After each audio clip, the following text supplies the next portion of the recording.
आप सभी को नमस्कार। आज मैं आप सभी के समक्ष राम जी की एक कहानी लेकर आई हूँ कि राम जी के बाद कौन बना अयोध्या का राजा, कैसा था लव कुश का शासन।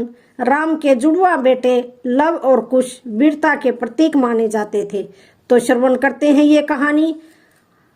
त्रेता युग में राम के बाद अयोध्या का क्या हुआ, आखिर सूर्यवंशियों की वंशावली कैसे और कहां तक आगे बढ़ी। हम सभी ने रामायण में श्री राम के पूरे जीवन की कहानी सुनी है, मगर राम के बाद राम वंश कहां तक आगे बढ़ा, ये जानकारी बहुत कम लोग ही जानते हैं। ऐसे में इस कहानी में हम आपको पूरी जानकारी दे रहे हैं। अयोध्या राम मंदिर प्राण प्रतिष्ठा में रावण वध के बाद श्री राम, देवी सीता और लक्ष्मण के साथ अयोध्या वापिस आए। यहाँ उनका राज्य अभिषेक किया गया। एक कुशल राजा के तौर पर अयोध्या का सारा कार्यभार उन्होंने संभाला। समय आने पर श्री राम के दो पुत्र लव और कुश हुए। कुछ समय बाद माता सीता ने अपने दोनों पुत्रों को श्री राम को सौंप दिया और धरती में समा गई।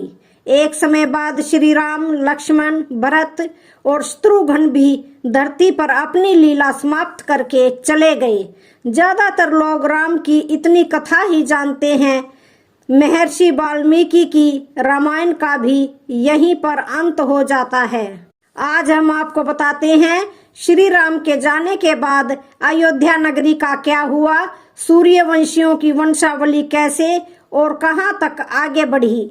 द्वापर और कलयुग में अयोध्या कैसी थी। महाकवि कालिदास ने अपने रघुवंश महाकाव्य में श्री राम के बाद उनके उत्तराधिकारी राजाओं और अयोध्या का वर्णन किया है। रघुवंश में राम के बाद 24 राजाओं के बारे में बताया गया है। राम के बाद कौन बना अयोध्या का राजा। श्री राम की धरती पर जीवन लीला समाप्ति के साथ ही त्रेता युग भी खत्म हो गया और द्वापर युग का आरंभ हुआ। अयोध्या के इतिहास में यह एक महत्वपूर्ण मोड़ था, जहां राम के उत्तराधिकारियों ने राज्य की बागडोर संभाली। श्री राम के अलावा लक्ष्मण, भरत और शत्रुघ्न के भी दो दो बेटे हुए। इस तरह अगली पीढ़ी में कुल 8 भाई थे। ये 8 भाई थे लवकुश, पुष्कल, तक्ष, सुबाहु, अंगद, बहुश्रुत और चंद्रकेतु। भगवान राम ने अपने समय में ही लव को कौशल राज्य का उत्तर भाग शेरावती और कुश को दक्षिण भाग कुशावती का राजा बना दिया था। राम के जाने के बाद उनके दोनों पुत्र उन्हें सौंपे गए राज्यों में थे। दोनों में से किसी को नहीं पता था कि अयोध्या में क्या हुआ था। रघुवंश महाकाव्य के अनुसार एक रात कुश सो रहे थे, तभी उनके सपने में अचानक एक देवी प्रकट हुई। उस देवी ने कुश को अपने पुराने राज्य अयोध्या लौटने का आग्रह किया। अगली सुबह कुश ने अपने गुरुजनों और मंत्रियों को पिछली रात के सपने की जानकारी दी। सभी ने उन्हें अयोध्या जाकर राज करने की सलाह दी। इसके बाद कुश कुशावती राज्य की जिम्मेदारी वैदिक ब्राह्मणों को सौंपकर अपनी पूरी सेना के साथ अयोध्या के लिए निकल पड़े। अयोध्या पहुंचते ही कुश ने राजा का पदभार संभाल लिया।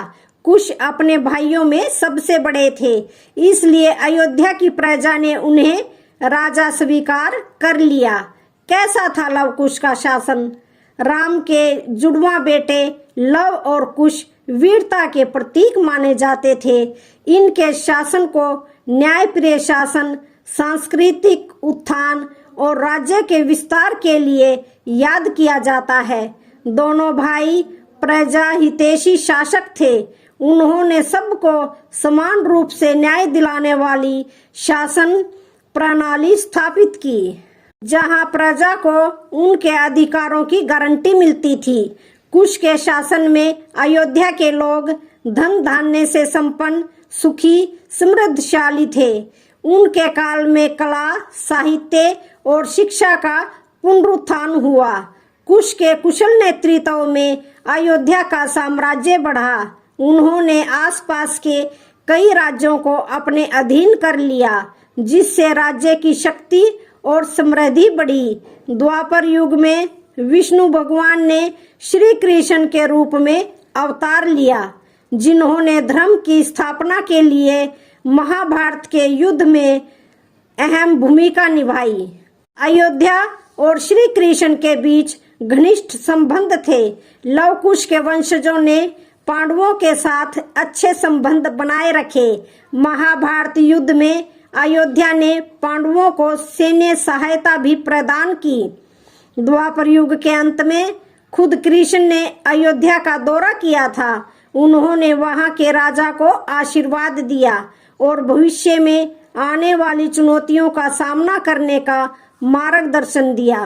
कुश के बाद किन राजाओं ने संभाली अयोध्या की जिम्मेदारी? कुश ने कुमुदवती नाम की कन्या से विवाह किया और कुछ समय एक पुत्र हुआ जिसका नाम अतिथि था। एक बार राजा कुश दुर्जन नाम के व्यक्ति के साथ युद्ध में वीर गति को प्राप्त हो गए। राजा कुश के बाद उनके पुत्र अतिथि बहुत कम उम्र में राजा बन गए। बड़े होने पर अतिथि ने भी अपने पिता की तरह ही राज्य का लालन पालन किया। कुछ समय बाद अतिथि का विवाह निषद देश की राजा की पुत्री के साथ हुआ। दोनों को एक शक्तिशाली पुत्र प्राप्त हुआ, जिसका नाम निषद रखा गया।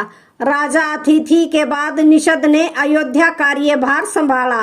इसके बाद नल, नभस, पुंडरीक, क्षेम, नध्वा, देवनिका, अहिनागु ने अयोध्या पर शासन किया। समय का चक्र आगे बढ़ता गया। राजा अहिनागु के बाद पारियात्र, शिला, उनाब, व्रजनाभ ने भी अपनी जिम्मेदारी संभाली। राजा व्रजनाभ के बाद शंखना अयोध्या की गद्दी पर बैठे। शंखना ने अयोध्या की सीमा का विस्तार किया। शंखना के बाद वयुषिताशव, विश्वसह, हिरण्यनाभा, कौशल्य, ब्रह्मिष्ठ ने काफी समय राज्य में राज किया। ब्रह्मिष्ठ के पुत्र का नाम पुत्र ही था। राजा पुत्र ने अपने वंश को आगे बढ़ाया। उनके बाद पुष्य, ध्रुवसंधि, सुदर्शन, अग्निवर्ण ने सत्ता संभाली। रघुवंश महाकाव्य के अनुसार अग्निवर्ण रघुवंश के आखिरी राजा थे। उन्होंने कुछ समय ही राज किया। इसके बाद उन्होंने राज्य की जिम्मेदारी अपने मंत्रियों को सौंप दी और वह विलासिता के जीवन में रंग गए। अग्निवर्ण ने अपना पूरा जीवन विलासिता में ही गुजार दिया।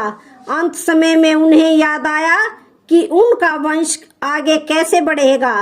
पुत्र प्राप्ति के लिए अग्निवर्ण ने यज्ञ की कराए। कुछ समय बाद उनकी पत्नी गर्भवती तो हुई, मगर अग्निवर्ण अपनी संतान का मुंह देखे बगैर ही इस दुनिया से चले गए। तब मंत्रियों ने आपस में राय मशवरा करके उनकी गर्भवती पत्नी को ही अयोध्या की गद्दी पर बैठा दिया। रघुवंश महाकाव्य में यहीं तक का वर्णन किया गया है। राम के वंशज राजाओं का कैसा था आचरण? श्री राम की पिछली 21 पीढ़ी और अगली 21 पीढ़ी तक राजाओं का जीवन सफल और सम्मानजनक रहा। उनमें या उनके राज्य में कभी भी गलत आचरण की जानकारी नहीं मिलती है। किसी की भी अकाल मृत्यु भी नहीं हुई। राम के उत्तराधिकारी राजाओं की लिस्ट में 21वें राजा पुष्य तक उनके अच्छे कामों के लिए ही जाना जाता है। ऐसा माना जाता है कि यहीं पर द्वापर युग का भी अंत हो गया था। राम वंशज के 22वें राजा ध्रुवसंधि जब एक बार शिकार पर थे, तब एक शेर ने उन पर हमला कर दिया। तब उनका बेटा सिर्फ 1 साल का था। राजा ध्रुवसंधि के बाद से सभी वंशज कम सफल हुए। उनके बारे में कोई जानकारी नहीं मिलती है। इतिहासकार बताते हैं अकेले अयोध्या में सीताराम के 3000 से ज्यादा मंदिर थे, मगर 5वीं सदी में कई मंदिरों की हालत खराब होने लगी थी। उज्जैन के राजा विक्रमादित्य ने अयोध्या जाकर सभी मंदिरों को ठीक करवाया। कई सालों तक मंदिर ठीक रहे। साल 1526 में मुगल बादशाह बाबर और इब्राहिम लोधी के बीच युद्ध हुआ। 2 साल के भीतर 1528 तक बाबर की सेना ने अयोध्या पर अपना कब्जा जमा लिया। दावा किया जाता है कि बाबर ने ही अयोध्या में तमाम मंदिरों को तोड़वाकर मस्जिद का निर्माण करवा दिया गया। तो आज की वीडियो का यहीं पर समापन होता है। वीडियो अच्छी लगे तो चैनल को लाइक, शेयर, सब्सक्राइब जरूर करें। धन्यवाद।